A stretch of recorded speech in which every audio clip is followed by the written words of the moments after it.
Hello friends, आज के इस नए वीडियो में आप लोगों का एक बार फिर से स्वागत है। फ्रेंड्स, आई होप कि आप अच्छे होंगे, हेल्दी होंगे और हैप्पी होंगे। दोस्तों, इस वक्त रूस और यूक्रेन के बीच में भयंकर युद्ध चल रहा है और पल पल वहाँ की परिस्थितियाँ बदल रही हैं।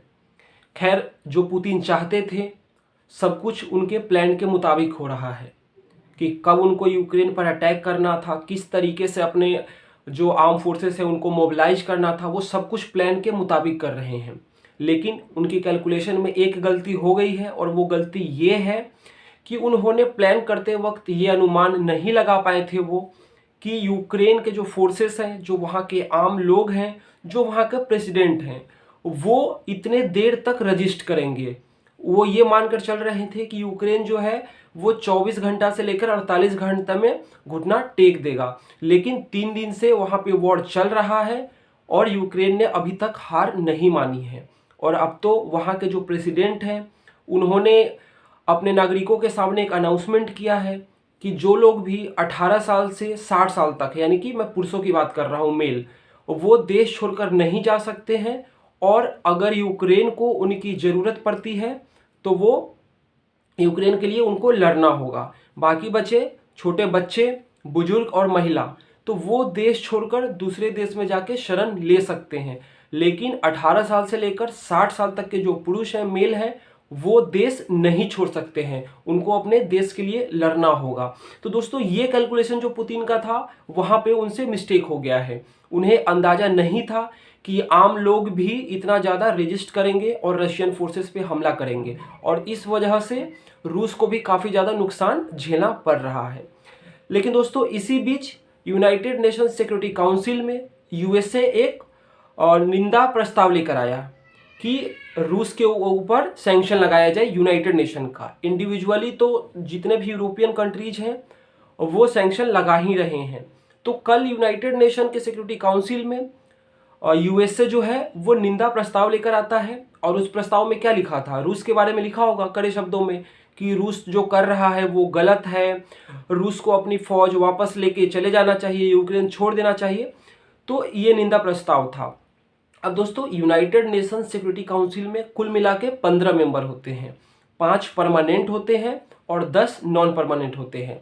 तो 5 परमानेंट कौन से हैं? तो वो हैं यूके, यूएसए, चाइना, रसिया और फ्रांस। और नॉन परमानेंट मेंबर कौन कौन से हैं? तो दोस्तों वो हैं Albania, Brazil, Ghana, India, Gabon, Ireland, Kenya, Mexico, Norway और यूएई। यानी कि कुल मिला के 15 लोग हैं। और इन्हीं 15 कंट्रीज को वोट करना था यूएसए के द्वारा जो निंदा प्रस्ताव लाया गया था।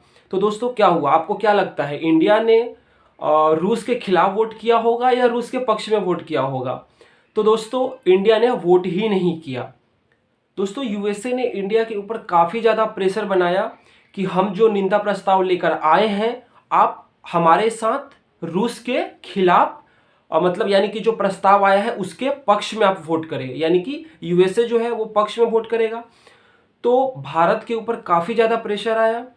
जो वहाँ के सेक्रेटरी ऑफ स्टेट है एंटनी ब्लिंकन, उन्होंने भी कॉल किया हमारे देश के जो फॉरेन मिनिस्टर है जयशंकर साहब के पास, और काफ़ी ज़्यादा प्रेशर भी बनाया गया इंडिया के ऊपर कि इंडिया रूस के खिलाफ यानी कि उस प्रस्ताव के पक्ष में वोट करे। लेकिन दोस्तों, एट द एंड क्या हुआ?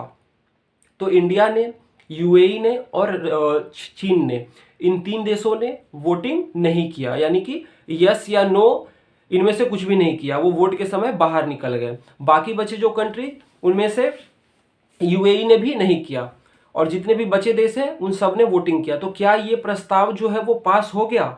क्या अब रशिया अपने फौज को वापस यूक्रेन से निकाल कर अपने देश ले जा रहा है? तो दोस्तों नहीं, क्योंकि रशिया एक परमानेंट मेंबर है यूनाइटेड नेशन सिक्योरिटी काउंसिल का और उसके पास है वीटो पावर।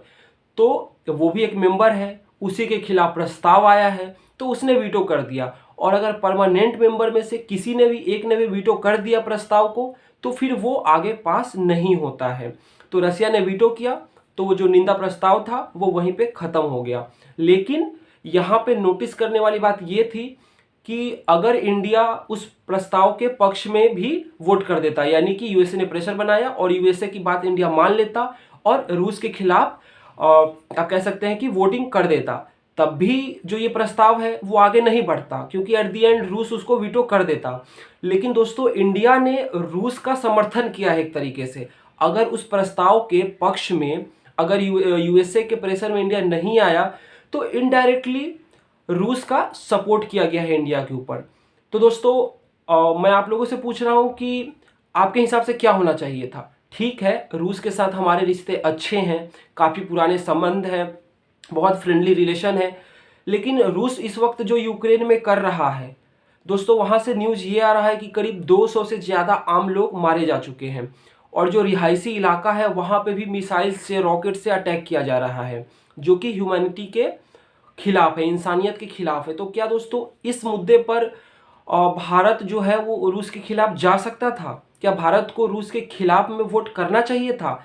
आप कमेंट करके जरूर बताइए। वैसे इंडिया ने तो वोट किया नहीं है, ना यस या फिर नो, दोनों में से कुछ भी नहीं किया है। सो आप कह सकते हैं कि इनडायरेक्टली रूस का समर्थन किया है, सपोर्ट किया है। बट आप अपना कमेंट जरूर करें कि यहाँ पर इंडिया को क्या करना चाहिए था। अब दोस्तों आप सोच रहे होंगे कि चलो ठीक है, अब तो यूनाइटेड नेशन सिक्योरिटी काउंसिल में जो होना था वो हो गया, चलो अब हम टेंशन फ्री हो जाते हैं। तो दोस्तों टेंशन फ्री होने का टाइम नहीं है, क्योंकि अगले ही कुछ हफ्तों में जापान में क्वाड जो कंट्रीज हैं, यानी कि यूएसए, ऑस्ट्रेलिया, इंडिया और जापान, वहाँ पे सभी लीडर्स, हेड ऑफ द जो स्टेट है वहाँ पे मिलने वाले हैं।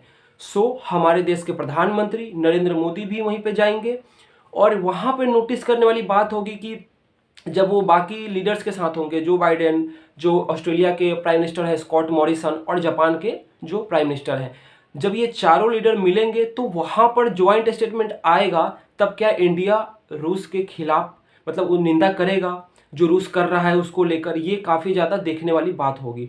तो दोस्तों इंडिया के लिए तो चुनौती बहुत है, और अब तो आने वाले टाइम में वो चुनौतियां जो है वो बढ़ने वाली हैं, क्योंकि अब इंडिया के ऊपर काफ़ी ज़्यादा प्रेशर आने वाला है यूएसए के तरफ से। अभी यूनाइटेड नेशन सिक्योरिटी काउंसिल के मीटिंग में भी प्रेशर बनाया गया, यहाँ पे तो इंडिया ने प्रेशर झेल लिया, और जो इंडिया को सही लगा इंडिया ने वही किया। लेकिन अब आने वाले टाइम में हर एक कदम पर यूएसए की तरफ से प्रेशर आएगा। अब क्वाड के समिट में जो जितने भी कंट्री हैं, चाहे ऑस्ट्रेलिया है, यूएसए है, जापान है, ये तीनों देश आपको एक प्लेटफॉर्म पे दिखेंगे। इन्होंने सैंक्शन भी लगा दिया है रूस के ऊपर, उसकी निंदा भी करेंगे। लेकिन देखने की बात ये होगी कि क्या भारत भी उसी लैंग्वेज में, जिस लैंग्वेज में बाकी 3 कंट्रीज जो हैं वो निंदा कर रहे हैं, भारत भी वही कहेगा? क्या कहेगा ये तो भविष्य ही बताने वाला है। लेकिन अब इंडिया के ऊपर बहुत ज़्यादा प्रेशर आने वाला है, चाहे किसी भी प्रपोजल पे इंडिया को रूस के खिलाफ वोट करने के लिए बाकी देशों की तरफ से प्रेशर आए, या फिर इंडिया जो डिफेंस इक्विपमेंट खरीदता है रूस से, यानी कि इंडिया के लिए आने वाला समय काफ़ी ज़्यादा चुनौतीपूर्ण है। तो दोस्तों आप लोग ये ज़रूर बताएं कि क्योंकि रूस अब यूक्रेन में काफ़ी ज़्यादा ह्यूमैनिटी के खिलाफ अपने एक्शंस कर चुका है। कई ऐसे वीडियोज आ रहे हैं जहाँ पे देखा जा रहा है कि जो रशियन टैंक है वो सिविलियन के ऊपर चढ़ा दे रहे हैं, यानी कि सामने से कोई कार आ रहा है वो टैंक उसके ऊपर चढ़ा दे रहा है। और दोस्तों ये वीडियो जो है बहुत ही मतलब बहुत से लोग देख भी नहीं पाएंगे, इस तरीके के वहाँ से वीडियो सामने आ रहे हैं।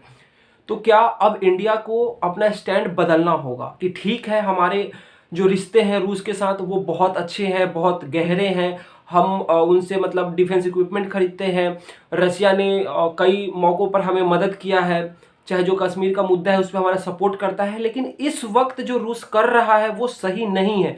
तो खुलकर हमको रूस को कहना पड़ेगा कि ठीक है हमारे रिश्ते आपके साथ अच्छे हैं, लेकिन आप जो कर रहे हैं वो सही नहीं कर रहे हैं, और कम से कम इस मुद्दे पर हम आपका सपोर्ट नहीं करेंगे। तो क्या इंडिया को अब ये खुलकर कहना चाहिए? आप लोग कमेंट करके ज़रूर बताइए। और अगर ये वीडियो आपको पसंद आया है दोस्तों तो आप इस वीडियो को लाइक करें, ज़्यादा से ज़्यादा शेयर करें, और यूक्रेन रूस के मुद्दे पर इस चैनल पर और भी कई सारे वीडियो अपलोड हो चुके हैं, तो आप उन वीडियोज़ को भी ज़रूर देखिए ताकि आपको अच्छे से समझ आ सके कि वहाँ पे वॉर क्यों हो रहा है, क्या कारण है जिसकी वजह से पुतिन ने यूक्रेन पे हमला किया है, इंडिया के लिए आने वाला समय क्यों मुश्किल है। तो कई टॉपिक पे वीडियो बन चुका है, तो आप उन वीडियोज़ को भी ज़रूर देखिए।